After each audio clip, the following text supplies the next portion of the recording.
There were a lot of you that wanted to talk about the Elvie Stride, so let's go over some of the parts of the Elvie Stride: setup, replacement parts, and control. Here you have the cup with the stopper, and then you have the cup seal. One tip here is there's a correct way and an incorrect way to put the cup seal on. If it's not on correctly, it will cause the cup to pop off and it won't hold a seal. Also, the Elvie instructions say to wash and sanitize the cup seal initially, but then for the remainder of the time you're using it, you don't need to remove the seal and you can wash it all as one piece with it in place. Technically, liquid shouldn't be getting underneath it, but it does make me a little bit nervous, especially because on the Elvie Stride Facebook page, there are people who removed theirs and there's white residue underneath, which tells me that at least some of the time milk does get underneath here.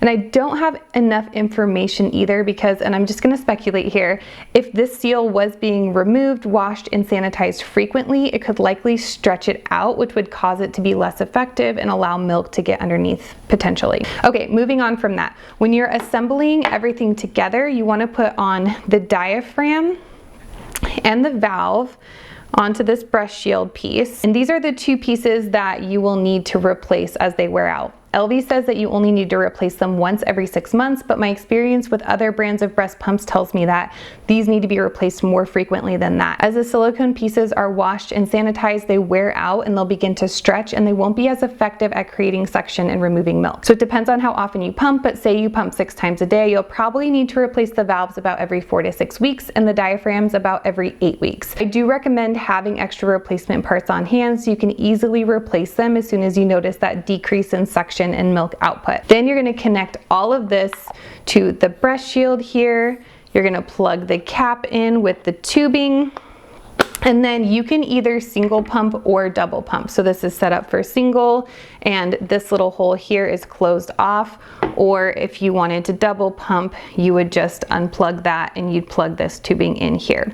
The breast shield that comes with the Elvie Stride is a 24 millimeter, which has a little triangle on it, and you can purchase a 21 and a 28 millimeter separately. What I appreciate about the 24 millimeter breast shield is that it can be hacked with different inserts, and most inserts are designed to fit perfectly in a 24 millimeter breast shield. I find sizing with the Elvie Stride to be really tricky personally because you have to consider the shape of your nipple, how elastic your tissue is, and how your nipple behaves while pumping. So I really don't think it's as easy as measuring your nipple diameter to determine what size you need. I do think there's going to be a lot more trial and error involved in figuring out what works best for you with wearable breast pumps like the Elvie Stride. A good starting point may be to measure your nipple about 20 to 30 minutes after you've pumped and start by using that size as your flange or insert size, but it will likely be most helpful to get professionally sized by a lactation consultant who specializes in wearable breast pumps. I personally like the legendary milk inserts the best with the Elvie Stride cups because you can get them in the size that you need. They go right into the 24 millimeter Elvie Stride cups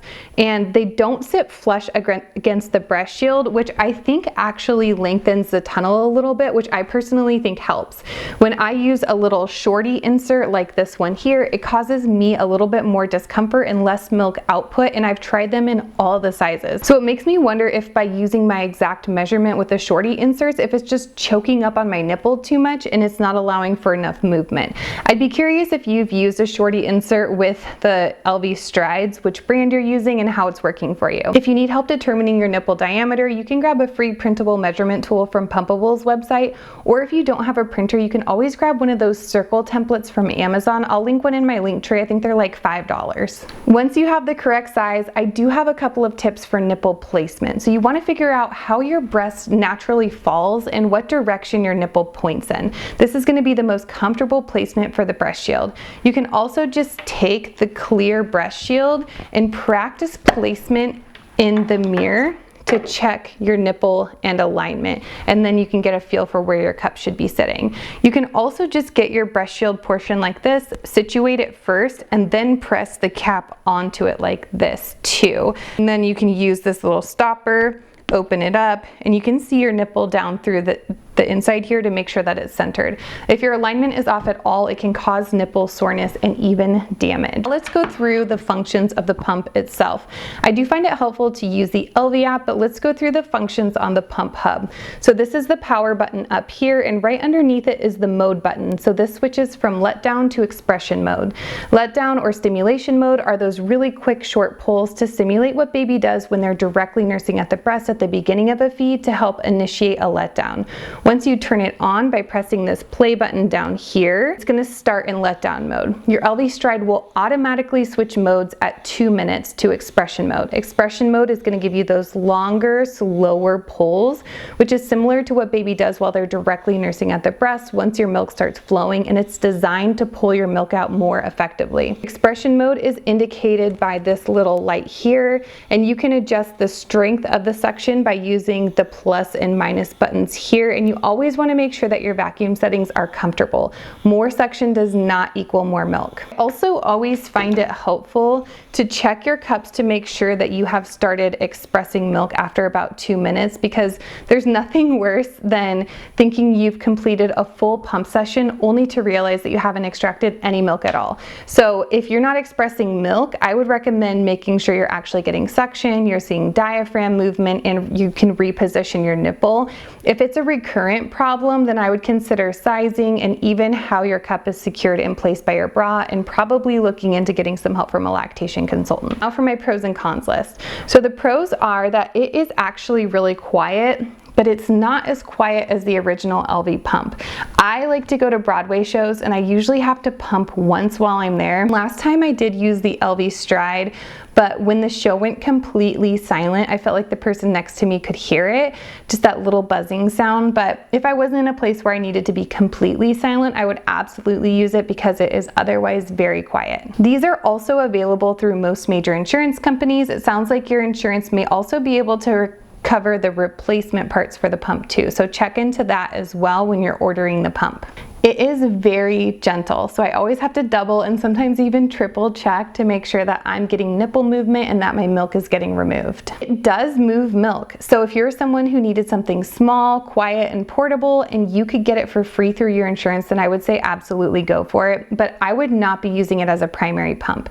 In general, I would recommend half or less of your daily pumps using the Elvie stride if you had one. And to go right along with this point, if it came down to you were either not going to be able to pump at all, or if you had a pump like the Elvie stride, you could pump and you could remove milk. Again, I would recommend it because moving any amount of milk is better than removing no milk at all. Also easily hackable. I actually really liked it and preferred it when I hacked it with my Pumpables liquid kits.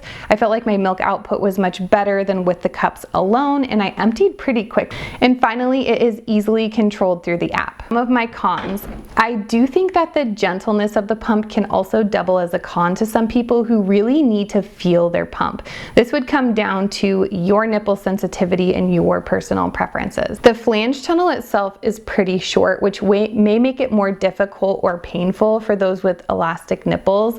Although we did talk about earlier using an insert like the legendary milk inserts, which can help lengthen that flange tunnel a little bit. And if you get it in the correct size, it can also help pull your tissue back or hold your tissue back a little bit too. I personally find that you have to pump longer to get completely empty using the Elvie pump and the stride cups. I get my best volumes if I pump between 40 and 45 minutes. The cups are a little bit finicky and people struggle with them randomly popping open. This would be super heartbreaking to lose the milk that you just worked so hard to pump. And I haven't personally had this issue, but I do see people getting milk in their tubing on the Facebook page. This is a huge no-no because it would ruin your pump motor if liquid got back into it. Also, the replacement parts for the Elvie stride are really expensive if you have to pay for them yourself out of pocket. I'm gonna mark this as a con because it doesn't make sense to me, but the Elvie stride has a really interesting suck pattern where it sucks 19 times followed by a short pause. For me, it's a little distracting, but that may also be because I was looking at everything very closely for this review. I feel like I see a lot of people really enjoying their Elvie stride, and that's great. That continues to demonstrate that everybody's body is different and responds to different stimulation. My personal vote for the Elvie Stride would be not to get it unless it is completely free through your insurance and you already have another pump with a larger motor as your primary pump. And you'd probably also have the need for something that is more portable that you can use on the go, at work, or while you're chasing around your children. I'm curious to know if you've used the Elvie Stride pump. What are your thoughts? Do you like it? Would you recommend it to a friend? As always, I'm so happy you joined me today, and I'm happy to answer any questions that you have.